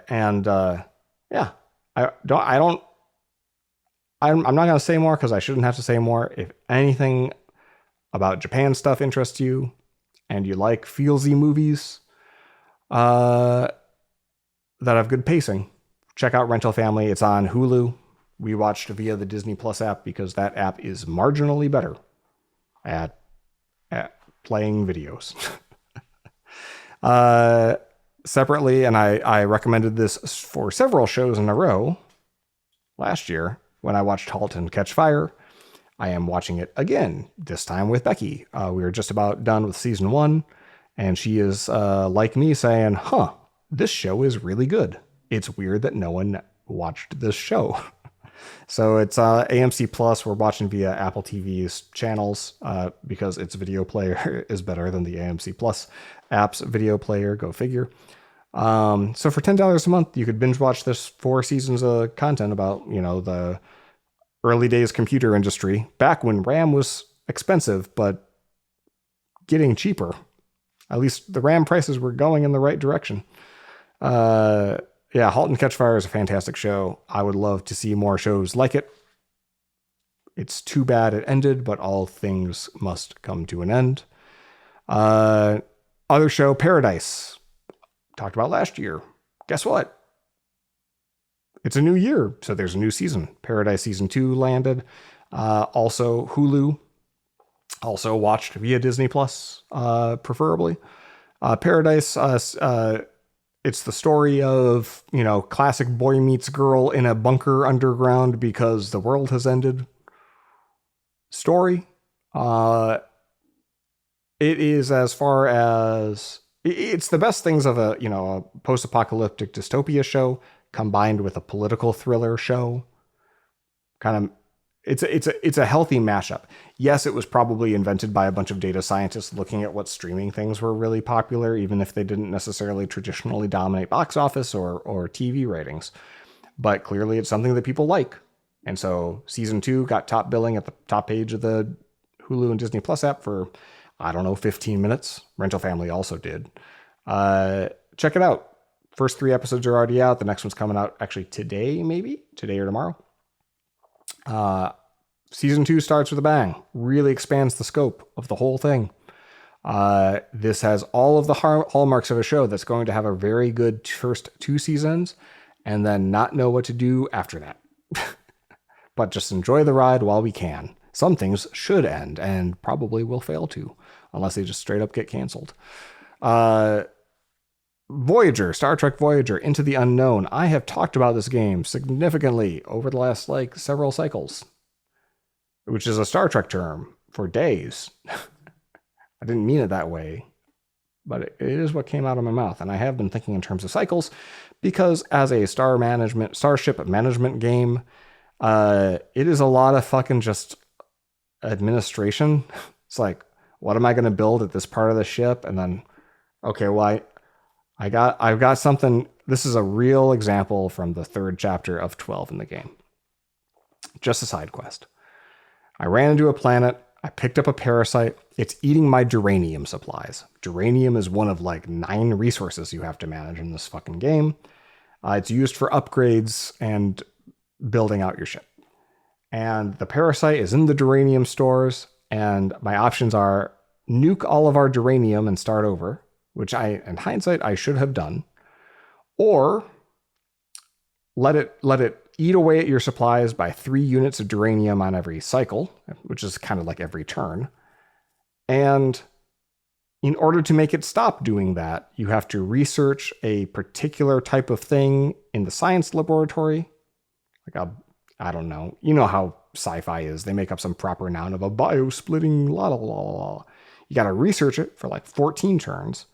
And then you got to build it in the workshop, which takes another 12 fucking turns. And you do that, you do 25 times 3. And now you may as well fucking just deleted all your duranium and skipped this fucking thing to purge it. I didn't know what I was signing up for in this particular quest because, of course, it doesn't tell you all the goes intos. It just gives you Tuvok comes up with a dialogue option. I just picked the one that seemed to make the most sense because I'm the captain of the ship. And then I have to live with those choices as I completely derail all of my scientific research. And, so... and of course, if you run out of deuterium, you can't run the warp core, which means you can't power all the floors of your ship. And that means the workshop closes when it's halfway done constructing this thing, and then you power it back on, and then you got to start over. Look, I gave this one a college try. I like it in theory.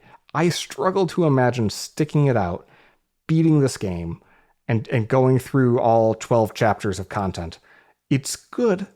It's not great. It's good, but it's just like, it feels like work. It feels, and if you really like strategy games, you might like it. It might be too simplistic. I don't know. It's probably struggling to find. If it weren't Star Trek, this would be a problem, right? Because it's like, it's insufficiently hardcore for the people who are really into strategy games, but it's like insufficiently fun and rewarding with like a good game loop for people who aren't really into strategy games.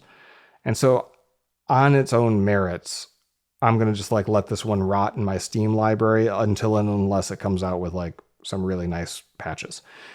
First patch landed yesterday, and now you can save your game. So that's an improvement.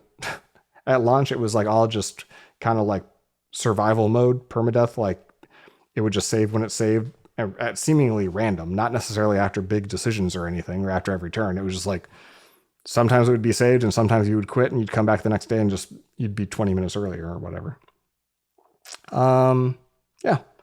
So that one, I don't know how I recommend it, but that it is a game and I have played it. So closing the loop on that one. Yeah. I have another one here, but I haven't played it yet. I'll just add it to my list. And if I get around to it, then you'll know. Let's wrap up. We're gonna call it a day early today. I want to be done with work by noon. And on a Sunday, I think that's my right. Game call, or not game. The game is called I'm going to click the mailbag button, but first I'm going to remind you. No, wait. I'll wait to remind you until after I click the button because I've just lost all fucking control. You've got mail. For the fourth time today, you can write in a mailbag at... No, well, it's podcast@searls.co, but to be honest, I also have a catch-all address. So if you write mailbag@searls.co, I'm sure I'll get that too. Whatever the fuck. I don't goddamn care. You can do Justin@searls.co. You could literally do searls@gmail.com. That's another thing that I have. Like, I don't just, you could call me. You just call, you got my number, you can just call me. You write me a letter by certified mail. Fuck's sake. If you write me a letter by certified mail, I will read it on the podcast. Maybe. All right. Demetro writes in about pears. So I wrote a take on February 16th. Oh, this one actually gets to come full circle. On February 16th, I wrote a take on the blog. I bought a bag of pears 3 weeks ago, and they're still hard as rocks. Really looking forward to that 8-hour window next week when they all simultaneously ripen before rotting the following day. Demetrio writes in, you can speed up the ripening process of a fruit by wrapping it in regular paper. Many fruits, bananas, avocados, I don't want to talk about avocados and the degree to which they are fruit-like, peaches, pears, mangoes, kiwis, tomatoes, and others, okay, tomatoes, that one we've established, are climacteric, which is a word. They release the gas ethylene, which triggers and accelerates the ripening process. Either Demetrio is really smart, or he used ChatGPT to write that sentence.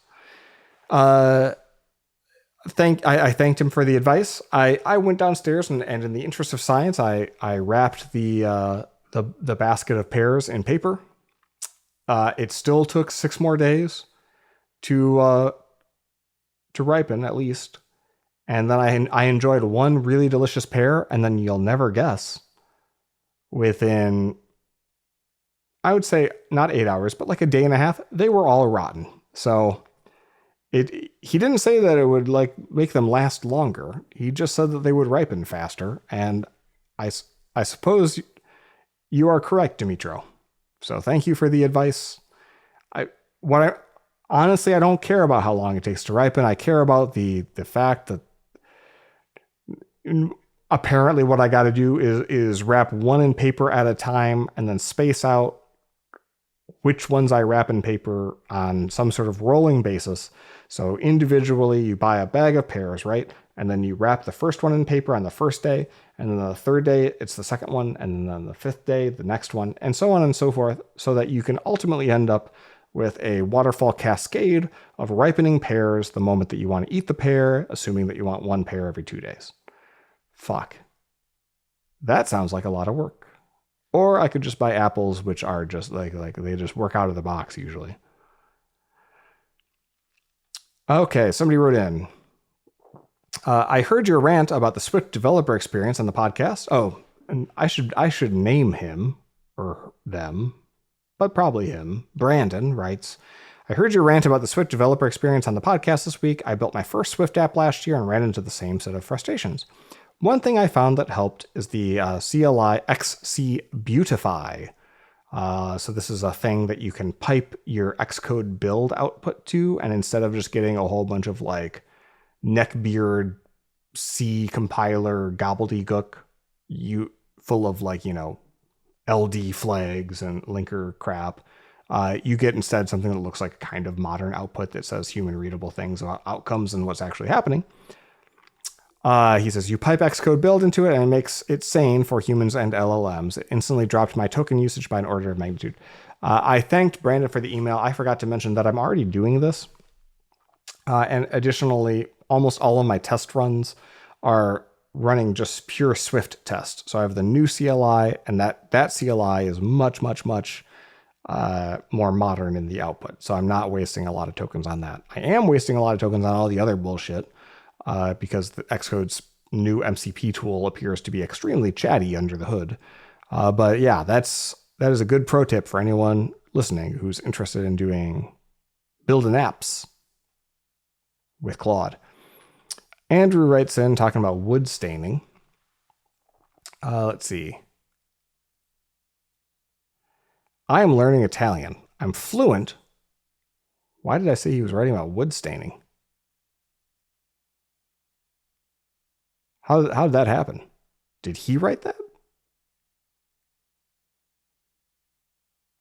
What's going on? Or was this a reply to self thing? I don't know, man.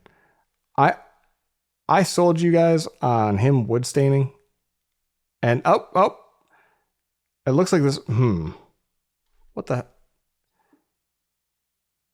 I got to piece this together. It looks like he sent me 2 emails and one's a reply to self, and I only read the reply to self. So I'm gonna drill down a layer. How deep does this go, Andrew?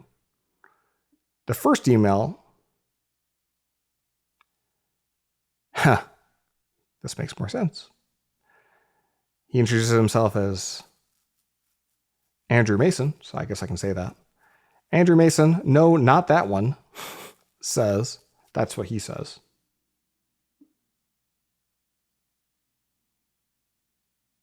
My chore for this episode has been staining a bunch of wood that I'm going to assemble into some shelves for starting seeds indoors.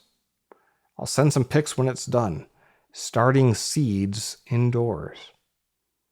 Like growing plants? Like hydroponics? But they're wood shelves.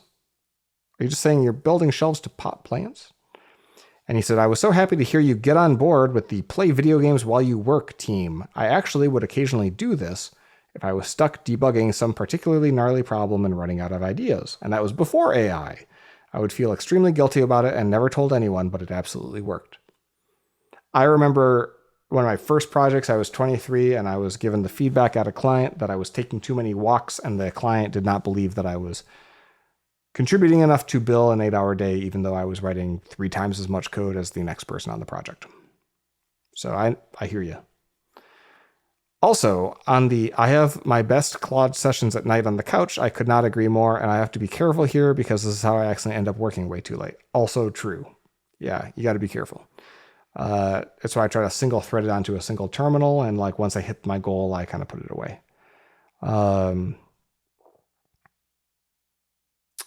His reply to self, if anyone's curious. I am learning Italian. I am fluent in the way that a toddler is fluent. I actually bought Enotria, presumably a game spelled Enotria, solely so that I could replay it in Italian, which I am doing now, and I'm pleased by how much I understand. Oh, that's cool. I am much better at understanding than forming sentences on my own, which I assume is normal. And yes, I am not a language learning expert, but my wife who went to school for it would tell you that like comprehension is almost always necessarily something that you, a proficiency that you gain prior to production. You are on the path to mastery. Thank you, Andrew. One last email. This is from somebody named Justin, but it's not me, I swear. Wrote in a question. Oh God, here I'm looking to wrap up this thing. And he writes, what does your AI development setup look like? What are the most important tools in your toolbox today for using coding agents to get real work done?